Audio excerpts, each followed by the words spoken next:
Magandang umaga po sa inyo lahat. Good morning! Monday morning, 27th of November. Kumusta ho kayo mga boss?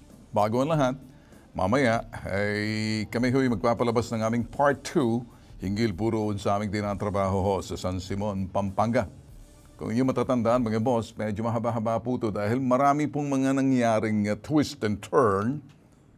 Ito po yung ating traiduran, siraan, gibaan, gamitan sa San Simon, Pampanga. Matatandaan niyo, boss, yung napasarang planta at pagkatapos yung suspendidong mayor.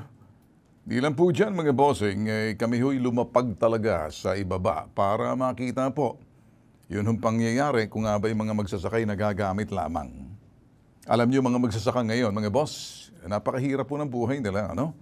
Kapag medyo ito ho'y hindi natin binantayan, yung mga pobreng magsasaka, pagsasamantalahan po sila eh. Bakit po natin sinasabi to?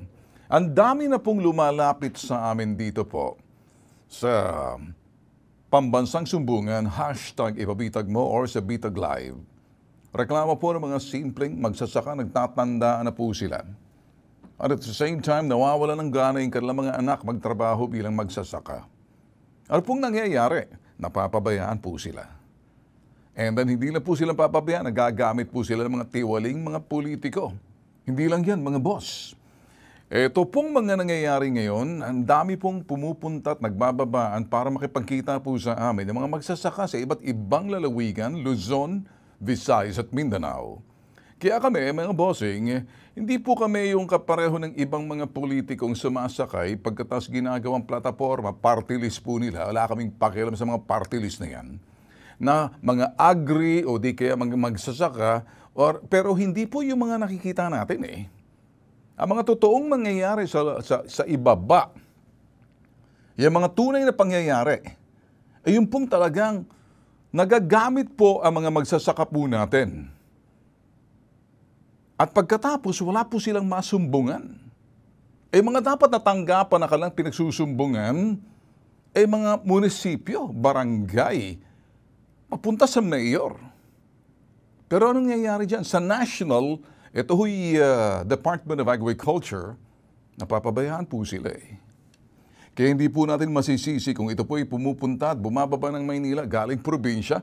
Halimbawa, ngayong araw may magdarating po sa ibang probinsya para lamang ipaidulog ang kanilang mga problema. Sinlinaw na sikat ng araw mga bossing, kaya po tayo rito iba. No? Ngayon, ano pong nangyari sa San Simon, Pampanga?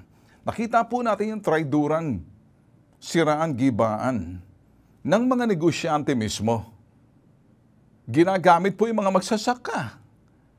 Alam niyo po kasi bumaba po kami para makita po natin. Pero mas maganda sigurong, bago ang lahat. Pag-uusapan natin mamaya ng konti. Ito po mga nangyayari ngayon. Yung ICC, International Criminal Court, susunod po yan mamaya ng konti. Pero mas magandang papalabas po natin yung teaser and then papakita po natin yung full episode. Ano po yung teaser na to?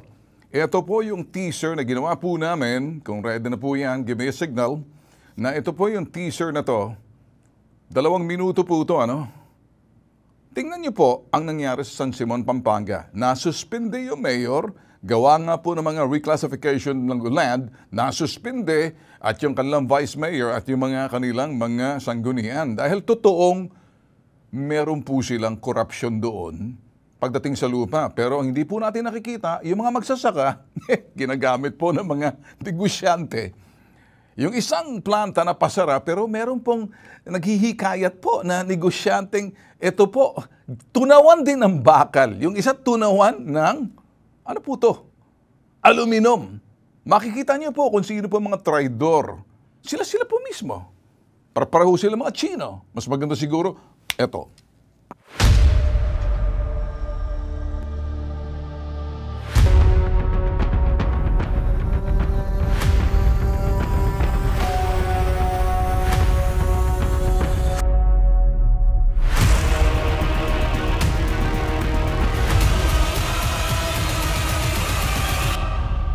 No, sinisiguro ko po na hindi po kayo binayaran ng kung sino mga Esta, Judas o Barabas na nag-aalok po sa inyo ng pera para siraan ang isang negosyo. Meron kasi ako natanggap na impormasyon na nag-aaway itong dalawang panig. Yung inarereklamong planta at saka yung isa na parang kumukontra. Pareho naman sila mga incheck. Tingnan natin kung nanggaling sa okay na kung nanggaling sa inyo. Talagang totoo to. Pero kapag hindi nanggaling sa inyo at nanggaling sa bibig ng iba na parang ginagamit kayo, di po pwede. Ang mga magsasaka, pinapepermahan po ngayong araw, tapos kukunin, pero hindi sila pumirma. Hindi daw po sila pipirma ng mga magsasaka kasi kay Tulfo lang sila susunod. Dahil si Tulfo ipaglalaban ang karapatan nila at naniniwala sila na hindi sila papabayaan ni Tulfo at si Tulfo ang magkakaso sa One Sky. Hindi po ako pwede magkaso. Ang magkakaso Kapitolyo, ang magkakaso NIA, ang magkakaso DNR, ang magkakaso DA. Kayo ba to? Hindi. Wala mo kang... Kaya po kayo inisa-isa ko, sinisiguro ko, nakakausap po namin dito yung mga magsasaka, hindi po yung hakot. Talagang totoo, apektado. Kayo po. Person po, magsasaka po lahat. Kasi sa sitwasyon ito, baka marami magsasamantala sa inyo. Kasi ang mga planta nagpapatayan. Alam mo yung mga inchik na yan, hindi sila nagkakasundo. Abangan.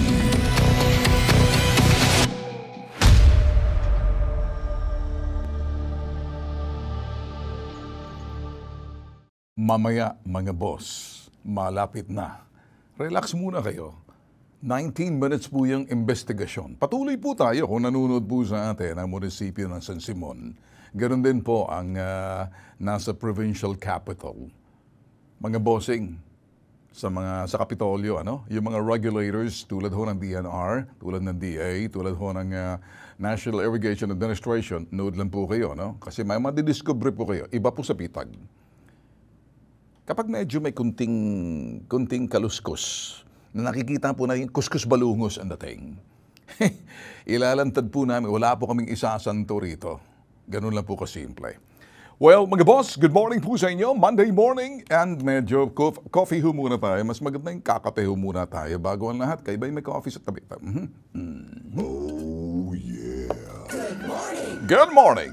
Eto po, mga boss, last Wednesday, kung inyo matatandaan, tinalakay natin dito sa Bitag Live, pahayag ni Department of Justice Secretary Boyeng Remulla, hinggil po sa panukala ng mga ilang congressman na papasukin na yung International Criminal Court sa bansa para mag-imbestiga.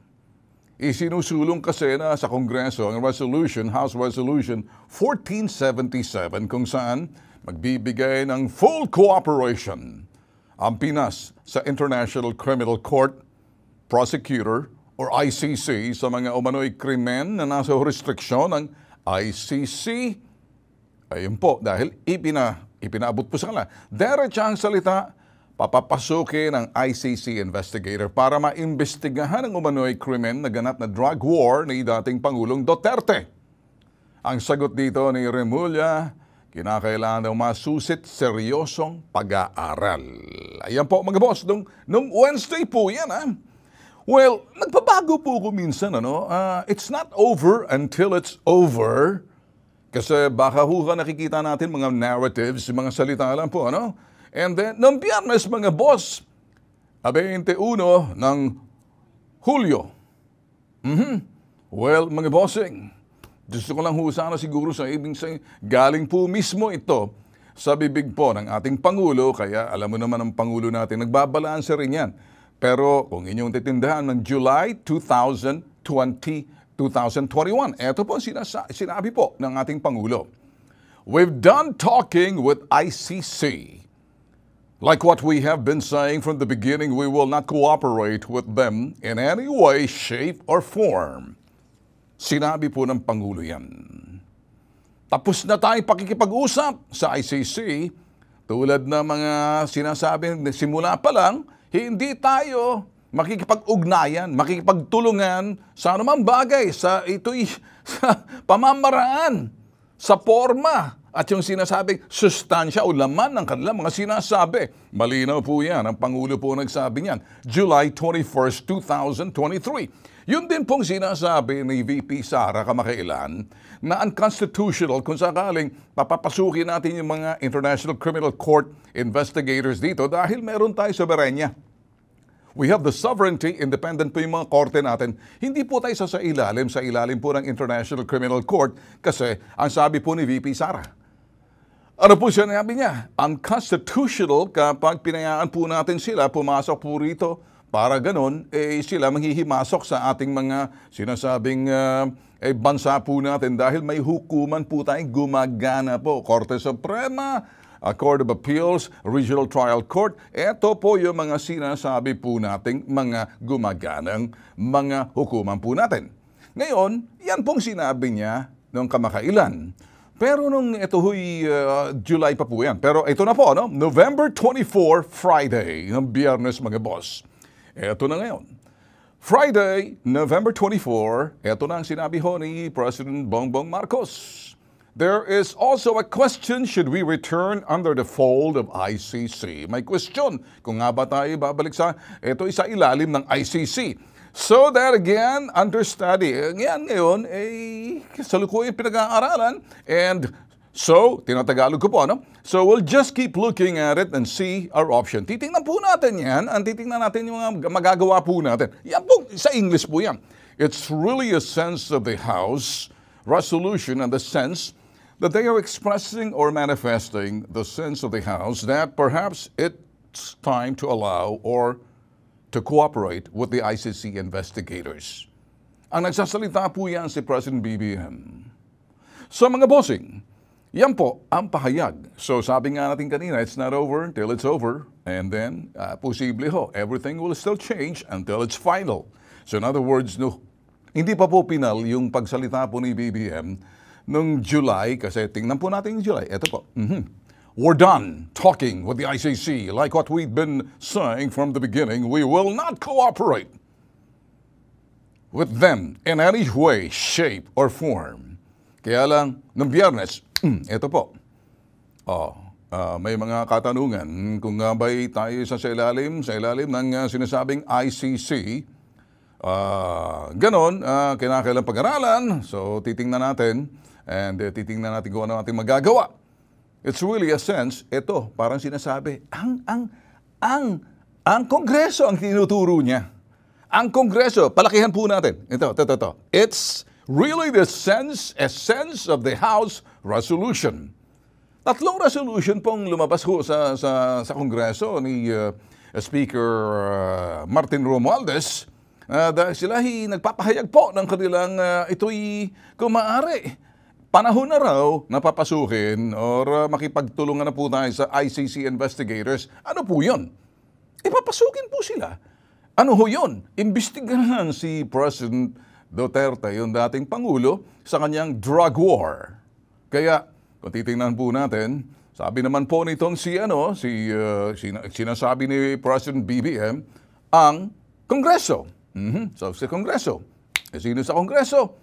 Ayan. The House of Representatives will adhere to policies of the Marcos administration on the issue of International Criminal Court. Saan ba nagsimula? Nagsimula pa sa Kongreso sa pamamagitan po ng House Resolution. Ngayon, sinasabi po ni Speaker, ito daw pong itong chamber ay susunod daw sa administrasyon, sa posisyon kung tayo nga ba'y sasama pa o hindi na sa ICC. Hindi pa pinal mga bossing. And then sinabi niya, ito raw ay sa posisyon na pag ito'y inaprubahan ng Committee on Deliberation, panawagan ho sa gobyerno natin na mag-cooperate yung ICC sa drug war nung panahon ho ni President Duterte. Ano ba talaga? Sabi ng Pangulo sa Kongreso, sabi niya, susunod kami kung anong sasabihin ng Pangulo. Saan ba nag-umpisa yung sinasabing manifestation? Saan nag-umpisa yung sinasabing pagsulong? Sa baba, sa Kongreso. Mga congressman, happy sila lahat. Alam nyo, again, mauwi po tayo rito sa mga, babalik po tayo. Saan ba nag-umpisa to? Alam ko na. Tambaluslos, sabi nga ng Pangulo, hindi ba? Pagkatapos tambaluslos. Sino ba si tambaluslos? Ewan ko. Ang pagkaalam ko, matabang luslos. Tambaluslos. Ang luslos kasi parang pangyagbols po yan. Operahan mo, kinakailangan. Pero yun ang pagkaintindi ko. Pero baka may ibang meaning po yan. Kasalukuyan po, may 3 resolusyon na ito ho'y parang tutulak sa ito yung mga ahensya ng pamahalaan na makipagtulungan sa ICC sa pag-iimbestiga sa drug war ni President Duterte. Ate, ito po yung mga measures, final po ng Makabayan, Black Manila, ito yung Manila Representative Bienvenido Abante. One Rider Party List, si Ramon Rodrigo Gutierrez, Albay, Edsel Lagman. Sila pong 3. So sila po'y tinuturo. Sila po'y mga pasimuno. Sila po'y mga kongresista sa mababang kapulungan, sila ay congressman nga, pero sila yung tinuturo ng Pangulo na pag-aralan kanilang sinasabi. Saan ba nanggaling ang kanilang mga sinasabi? Sino bang kanilang namumuno? Hindi ba si Martin Romualdez? Siyempre, ang sinasabi naman ni Martin ko, kung anong sinasabi ng Pangulo, Pangulo, anong sinabi ng Pangulo itong Biyernes? Ito, yan, lakihan. Ayan, pero nung Wednesday, last week, nagsalita po ako, pag-aaralan, hindi pa nagsalita si Pangulo noon. Nung Wednesday last week, nagsalita po tayo rito, sinasabi ho ni, ito naman ho, si Boying Remulla, pag-aralan natin na maigi. Wednesday. Kaya, nung Friday, ano sinabi ng Pangulo? Question kasi may 3 mga mababatas. Sino mga 3 mababatas? Ito, yan, silang 3. Silang 3 ang mga pasimuno kung kaya't medyo pinag-aaralan ngayon ng ating Pangulo. Kailan ba naging advisor ng Pangulo to? Pagkaalam ko, may check and balance talagang ating ehekutibo at saka mga legislatura sa ibaba at sa itaas. Pero yung mga action po ng legislatura in aid of legislation, kung sakaling may kulang or mga bagay na dapat tingnan. Kaya lang, pag tinignan po natin, pagpapapasok po ng ICC, International Criminal Court, sa umpisa ng July 21, 2023, ito po, lakihan natin. Boom! Pahayag po ni BBM yan. Kamakailan yan. Wala pang away that time. Unity pa. We're done talking with ICC. Like what we've been saying from the beginning, we will not cooperate with them in any way, shape, or form. July po yan Ngayon, wala pang away that time. Pero nag-umpisa na. July, August, September, October, November. After 5 months, eto na boom! Ayan na. Sino tong mga 3 na to? Yung 3. Ayan. Ang laki talaga ng impluensya pala nitong 3 na to, ano? Bienvenido! Ramon! Edsel! Sila po ang mga parang na-pressure ba ang Pangulo o dapat tingnan itong kay Bienvenido, Ramon, Edsel. Sila pong 3 kongresista na sila may kanya-kanya sila mga ito'y sinusulong para papapasukin na yung ICC. Pero kung babalik po tayo, tingnan po natin yung mga political landscape po natin base sinasabi ng mga eksperto. Hindi po ako. Trabaho ko po talagang i-analisa, pagtagpi-tagpi. Kung kayo po ay nanonood po sa ngayong Lunes, may kinalaman po to. Alam niyo pa, iba talagang pong larangan ng politika. Kinakailangan maninindigan yung iba o di naman kaya makibaka. So, makibaka o manindigan ka. Or makisama o manindigan ka. Pag may nindigan ka, syempre may yagballs ka. Pag makisama ka, yuko ka at sinasabi, lulukin mo na lang laway mo hanggat panis yan. Kasi merong mga, alam mo naman kasi, makisama ka. Kasi pag hindi, mawalan ka ng pork bar. Pork bar. Lunes na Lunes. Iba talaga nag-aagawa ng sinasabing pork. Pork. Mataas ang kolesterol niyan. Mario Joseph naman. Mga boss, kamakailan, pinag-usapan po natin dito mga bossing, Ako, magiging diretso na po ako rito. This is what we call politics in the Philippines. This is what we say because in 2024, it's going to be the year na medyo magbabakbakan na. In 2024 next year, and then 2025 election for a senator.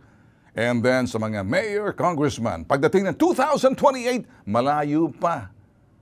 Malayo pa yan Pero pinag-uusapan na kung sinong mga standard bearer. Sino yung tatakbong pagkamangulo. Siyempre, kinakailangan, ikamada mo na yung mga bagay na ikamada mo bago tayo dumating doon. Ito po ang observer na ho, na mga political observer ka sa labas at dito sa loob ng ating bansa, mga in the world of academia, sila po yung mga akademya, na tinitingnan po nila ang mga kaganapan sa Pilipinas, ang politika. Ang politika po kasi may kinalaman pagdating sa sinasabing pangangasiwa at pamamahala po ng ating gobyerno dito po sa ating bansa. Depende po sa hanay ng kanilang mga, kanilang po yung political affiliation po nila. Sabi po ng mga eksperto, nag-umpisa na po, natapos na yung unity. Okay? Unity. So, dati, united we stand, divided we fall. Nawala na raw po ang unity, sinasabi po ng mga political expert. Nag-umpisa na po sa Kongreso.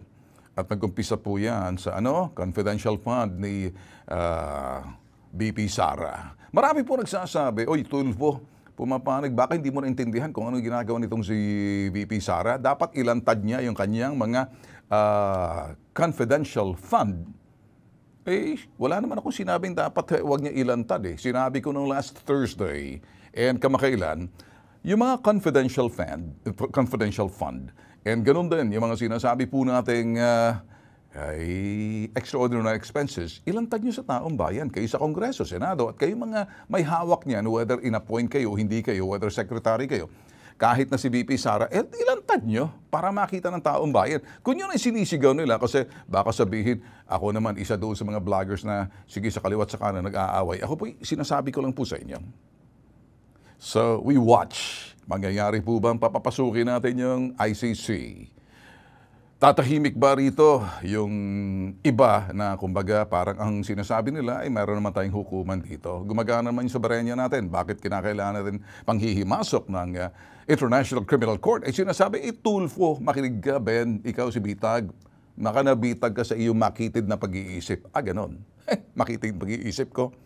Kung makita ang pag-iisip ko, hindi dapat ako makakapag-analisa at makapagbigay na ganitong klaseng pahayag sa mga kaganapan na ating sinasalin, iniinterpreta para nagkakaintindihan.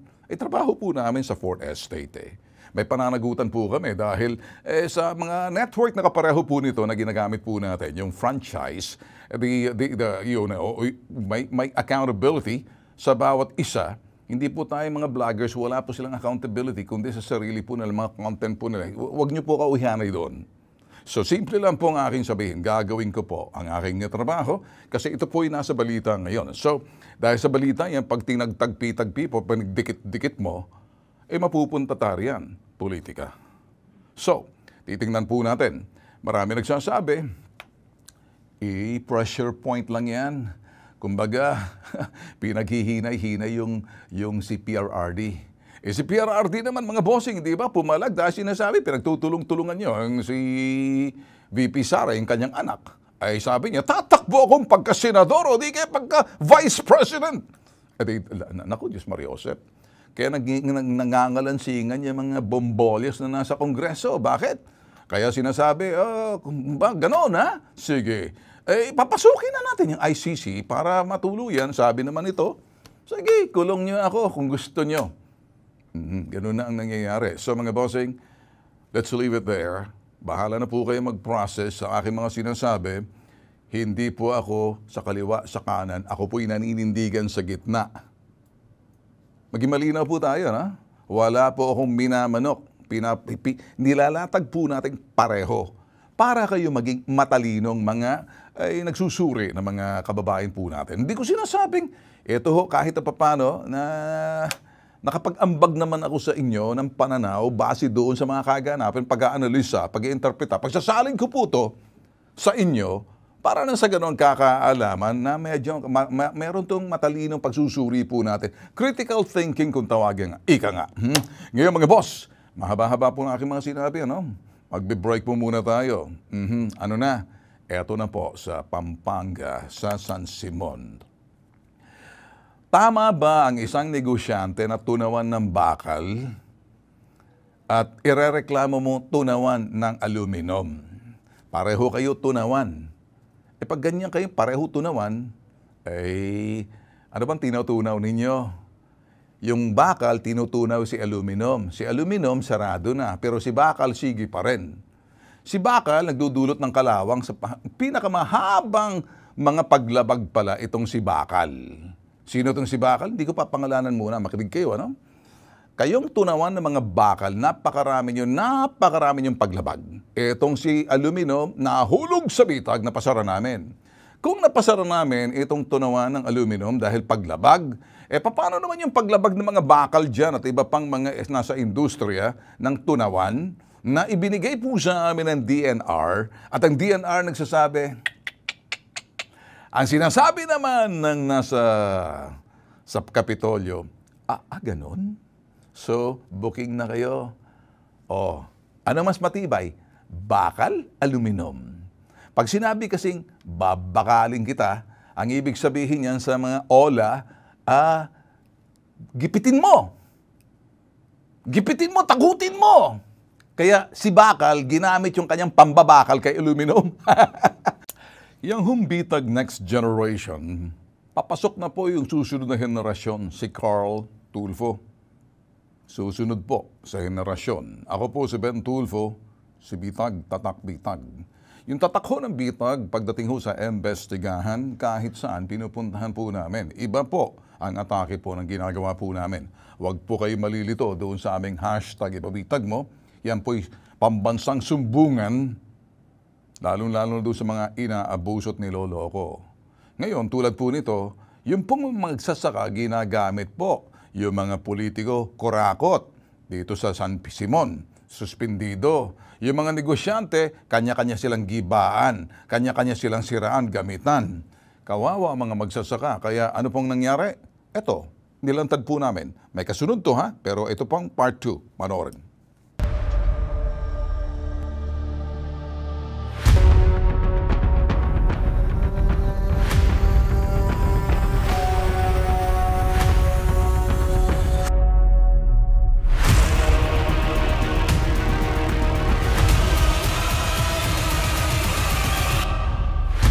Sinisiguro ko po na hindi po kayo binayaran ng kung sino mga Esta, sa Judas o Barabas na nag-aalok po sa inyo ng pera para siraan ng isang negosyo. Meron kasi ako natanggap na informasyon na nag-aaway itong dalawang panig.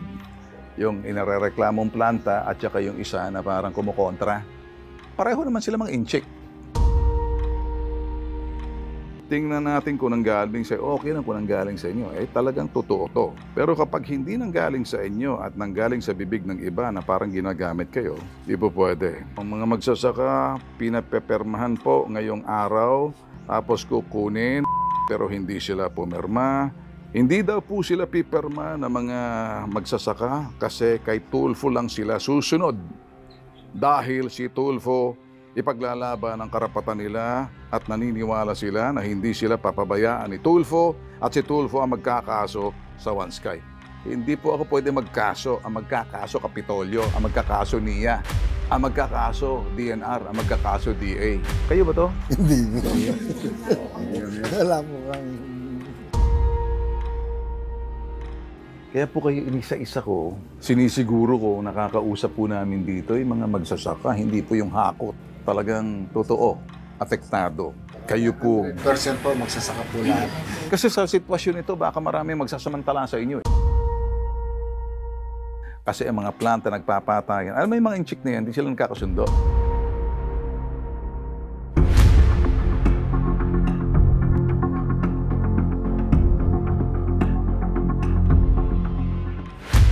Bakit ka lumalabas dito na hindi ako magbabanggit ng pangalan? Pinakita ko sa iyo na parang kami nakikialam. Ang sinabi dito, binigay po to ni Cap kayo sa mga magsasaka. Pinapaperma po ngayong araw, tapos kukunin di ganito. Purong na nila ang reklamo pero hindi daw pipermahan ng mga magsasaka kasi kay Tulfo, kay Bitag lang sila susunod dahil si Tulfo Bitag ipaglalaban ang karapatan at naniniwala sila na hindi sila papabayaan ni Tulfo Bitag at si Bitag Tulfo ang magkakaso laban dito sa kumpanya na to. May kinalaman po ba kayo rito, Kap? Wala po akong alam dyan sa text na yan. No? Ang kausap ko yung nag-complain. Sinungaling to eh. Sino sa palagay mo nasa likod nito? Dapat alam mo. Kasi kung yan mga constituent mo, dapat nakaabot na sa iyo to. Lumalabas, hindi ito mga magsasaka. Hindi po kami nagtuturo sa magsasaka. Ang sinasabi namin, ipinaglalaban namin ang katotohanan na ang kapakanan at kalagayan ng mga magsasaka. Kaya ko nga rin po, bakit kasama ako doon sa ano? Pero Kap, nabanggit, totoo po ito na nandoon kayo. So, tatanong ko sa iyo, may karapatan bang isang kumpanya magreklamo sa kapwa niya kumpanya pagdating sa violation? Itong isa, nagtutunaw ng aluminum, itong isa nagtutunaw ng bakal. Pag nireklamo mo ang isa nagtutunaw ng aluminum, ikaw naman nagtutunaw ng bakal, ano sa palagay mong problema ron? Oh, the mere fact na they have the same business, siguro, ang tingin ko doon na dapat mag-usap muna sila. Ganun. Gaano na katagal kilala itong nasa kabila na nagreklamo laban dun sa kabila? Like that. Or 12 years or ago. more or less like that. So, ilang beses sila napasara kung iyo yung makikita mo dahil nasa poder mo sila? Sa pagkalap ko, 2 beses. Hindi ba silang dala ng unang beses? Pag nakalamang tong isa at ginamit yung media para makalamang sisirain mong isang negosyo, ginagamit nila yung sinasabing munisipyo at mga regulatory body para sa kanilang personal na interest. At sabi mo nga, trial by publicity. Ano sa tanaw mo, hindi ka business competition, hindi ka jealousy. Hindi na ako magbabanggit ng pangalan. Sana makaabot sa kanila. So ikaw gagamitin ng mensahero, makaabot sa kanila. Hindi po pwedeng tatahimik kami rito dahil nadawit yung pangalan namin. Kasi sa harapan mo, Kap, sinabi ko, sa harapan mo kung sino yung mga reklamador, hambalusin ko sa harapan.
Nangangamoy parang kalawang.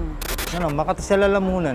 Mabaho po, nakakasakit po ng dibdib. Pangit po talaga sa kalusugan. Hindi po nagkaroon ng sa mga tao rito na magpapatayo sila ng ganyang pabrika. Ang kapal ng yun nga, yung ulap, yung akala ko pag lang.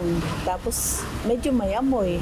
Masakit sa ilong, masakit sa dibdib, nakakasuffocate talaga.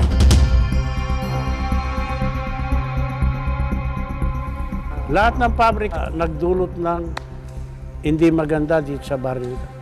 Sa isang taon, isang beses na lang umani. Yung iba, hindi na.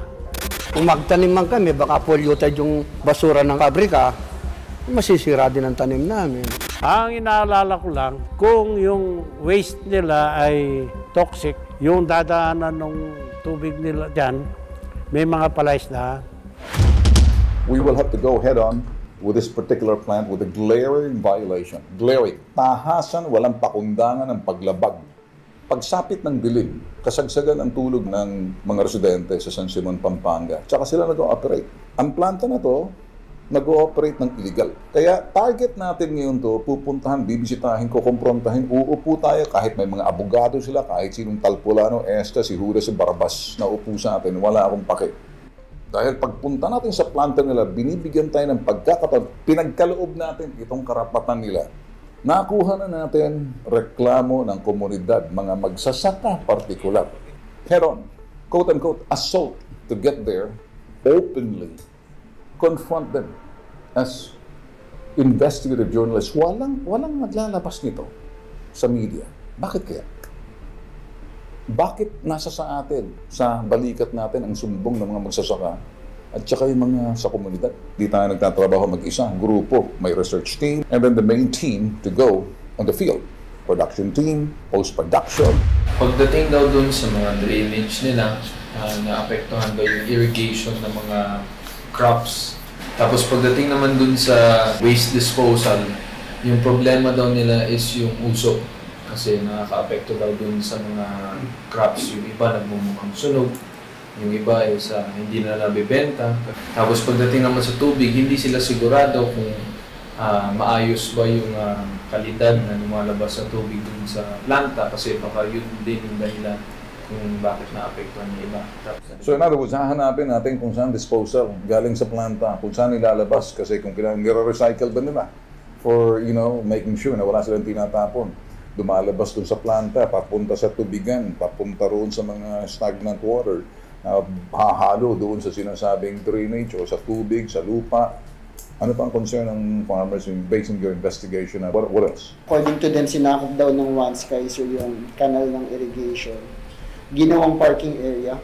So yun yung concern nila na baka irrigation na infrastruktura nilagay ng under Department of Agriculture pero sa National Irrigation Administration, tinustusan ng gobyerno yan. Yes, sir.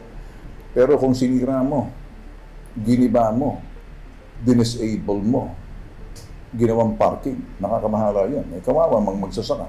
Tama? Hindi nila alam na may itatayong ganyang instruktura, sir, sa bukid. So walang nangyaring public consultation. Nagulat na lang sila, sir, na nagko-construct na, sir, yung OneSky sa area. Then apart from that, sir, yung MAO,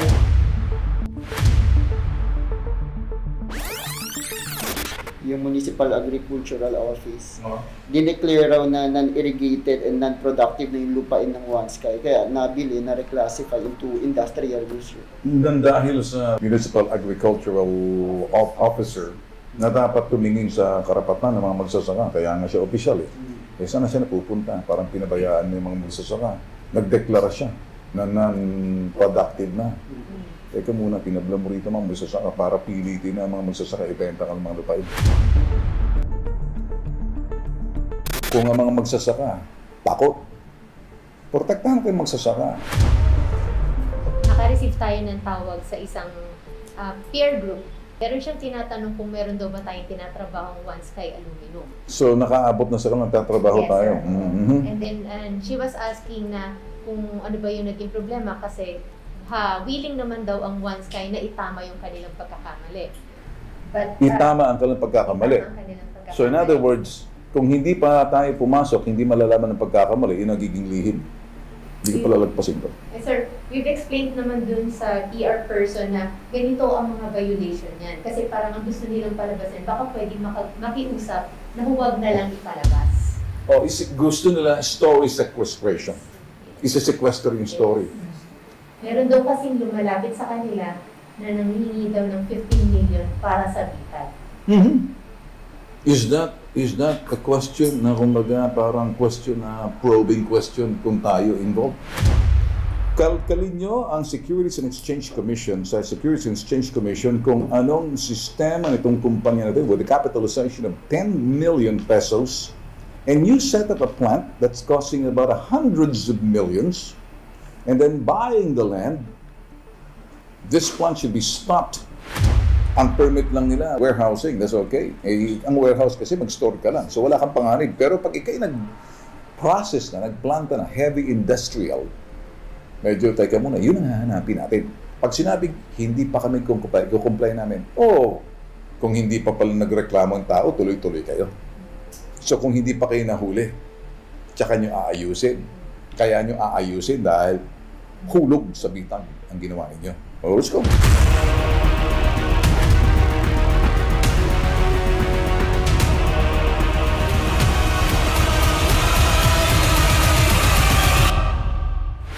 We will look up to it, Sir Ben. And hindi naman kami magpapabaya sa aming mga responsibility. And we see to it na kung ano yung ibibigay nyo sa aming information at yung mga reklamo, we will act onto it. We wish to apologize sa mga tao. Sa mga magsasaka? Sa magsasaka lalo. It's a time na we make a public apology sa mga tinamaan namin, sa mga kapitbahay namin. We would like to apologize. At hindi ho titigil yung kumpanya na gano'n na lang. We will make sure that this company and this plant will be a model plant kasi first of its kind po kami sa Pilipinas. Yan bang sinasabi mo, hindi palabra lang? Kasi hindi ka naman member ng board eh. Yes, Whatever that you say is not really official. Hinayaan ka lang magsalita sa amin. Naaawa ako sa iyo sa mga sinasabi mo.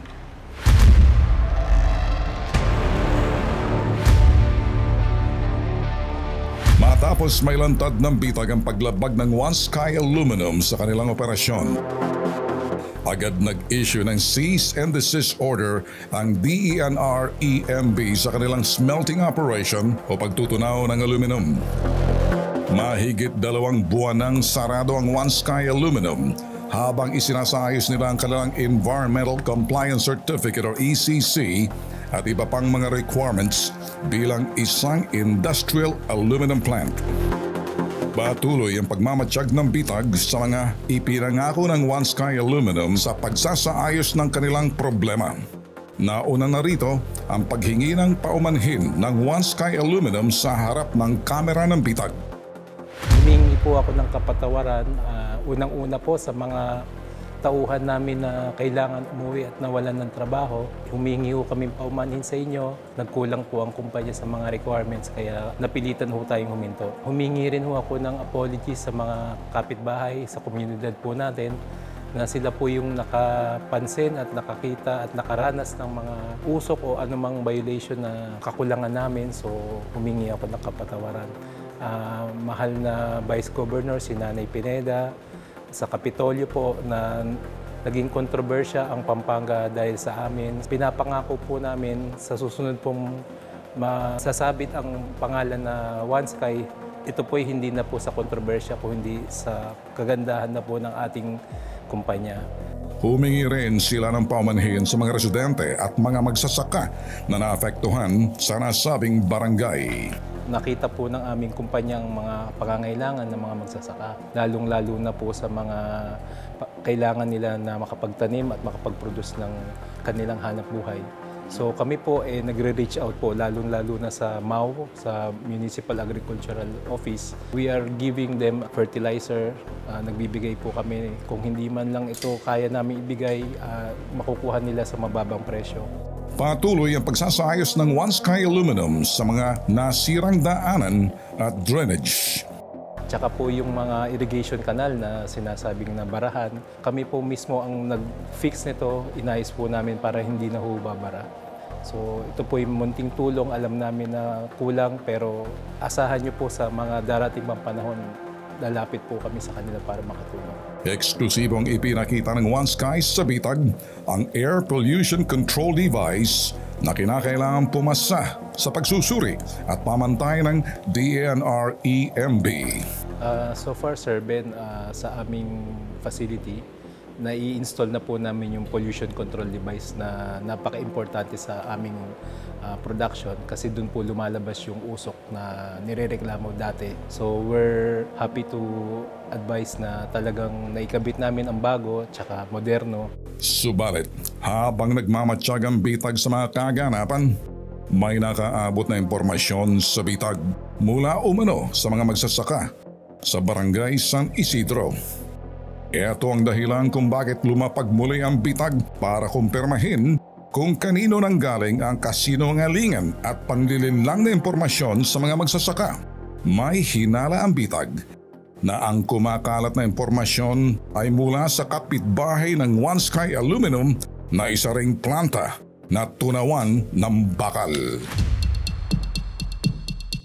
Base sa opisyal ng listahan ng DNR EMB Region 3 na ipinadala sa bitag, lumalabas na hindi lang palang One Sky Aluminum Smelting Plant ang may ginawang paglabag nito lamang taong kasalukuyan. Bagkus, lahat ng mga plantang tunawan ng bakal o steel smelting plant may kani-kanilang listahan ng mga paglabag. Narito ang detalye ng listahan ng mga lumabag na planta ng tunawan ng bakal sa San Simon, Pampanga. Pagmasdan na maigi ang listahan kung sino ang may mahabang paglabag. Yung mismong nagrereklamong tunawan ng bakal laban sa One Sky Aluminum ang siyang may mahabang listahang paglabag mula September 2014, July 2016, December 2018, February 2023 hanggang nitong July taong kasalukuyan. Abangan!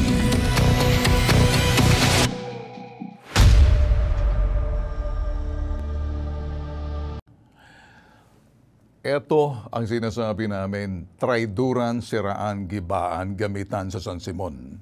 Sa panig po ng mga negosyante riyan, sa industriya ng pagtutunaw ng bakal at mga aluminum, pero mas marami pong mga bakal, tunawan ng bakal, yun po nadudulot ng kalawang. Itong aluminum naman, mga bagay na kapapasok lang. Pero yung mga impormasyong binigay po sa amin ng DNR, hindi po pwede kaming, ang DNR mismo ang nagbigay. Kaya sinilip po namin, sino bang mas maraming paglabag? Sino bang napapahirapan dito, mga magsasaka? Kaya next time, pag lumapit po ang sino man, kami po marunong mag-imbestiga, kakalkali namin sa ilalim. Kaya kayo mga Chino dyan, na mga nagbabangayan, makinig kayo. Sa halip na pag-uuntog-untugin namin yung mga ulo ninyo, mag-lips to lips na kayo. Magyakapang kayo, mag-lips to lips kayo. Bakit? Dapat kayo magmahalan, kapareho naman kayo mga singkit eh. Iisa lang naman ang layunin ninyo, makapagnegosyo dyan sa sinasabing agricultural land na yan. Lahat kayo lumabag eh. Pero pinakamaraming ng paglabag yung tunawan ng bakal eh. Bakit? Iniloloko ninyo magsasaka, kayo pa munang pasimuno, kayong tunawan ng bakal eh. Sa panahon pa ni Kopong-Kopong, nagkatahong ng inyong mga bintir yan. Naglabasa ng mga buhok sa mga bombolyas ninyo. Pagkatapos, etong isa, kapapasok pa lang, dapat kayo may responsibilidad sa komunidad.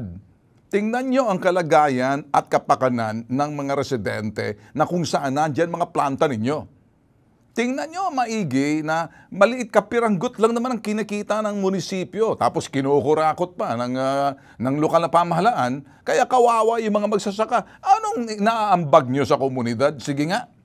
Kung kayo yumayaman, pagkatapos ito mga magsasaka, mga hampas lupa, dahil naghahampas ng lupa, ano pang hahampasin tubig na nga, lubog na. Mariosep kayo.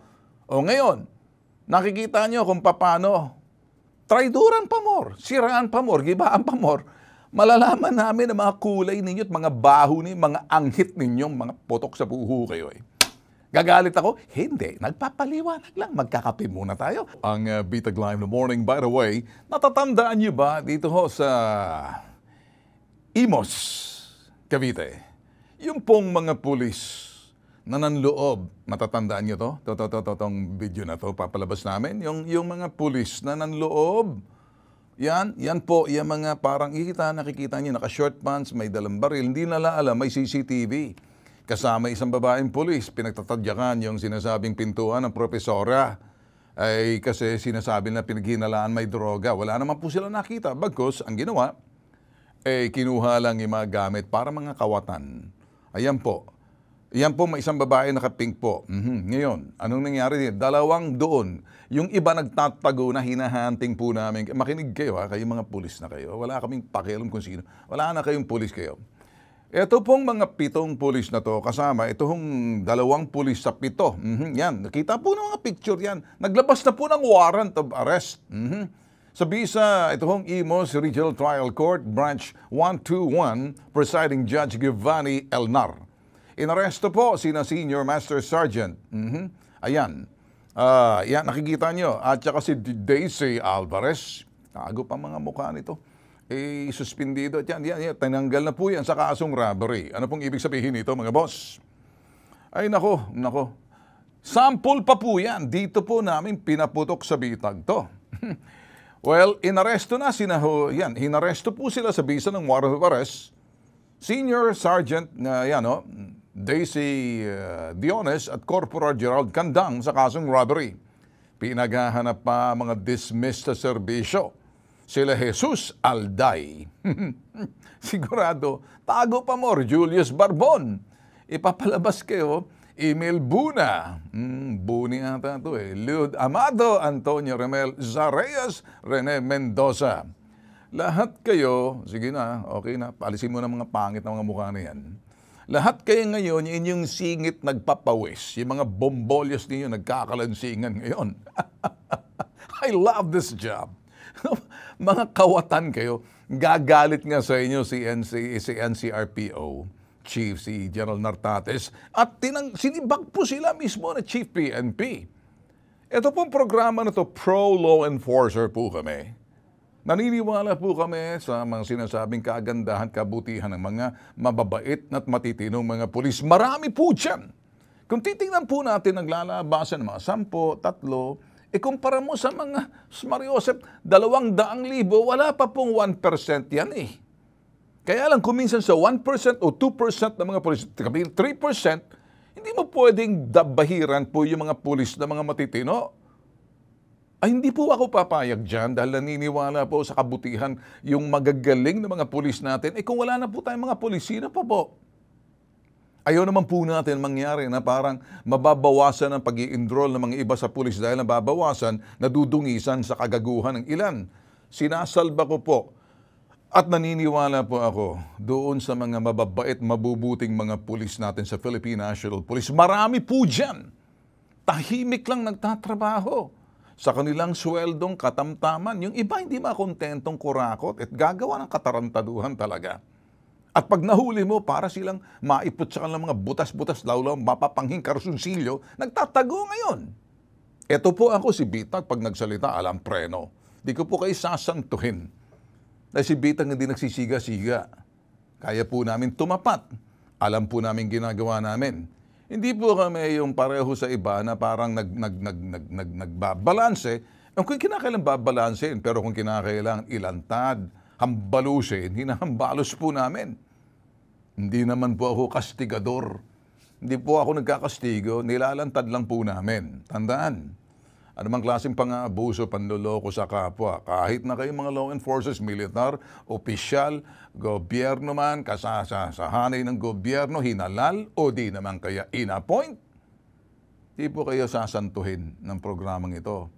Dahil ang Bitag, kontra po sa pang-aabuso at panloloko, panlalabis, pagpapabaya, ay yung sinasabi sa mga tungkulin, lalo-lalo na kapag kayo'y sinisweldohan ng gobyerno po natin. Kami po ay magpapasalamat po ngayong Lunes sa inyong pagtutok. Mamayang gabi po, makikita niyo yung full episode. With that, maraming salamat. Adios.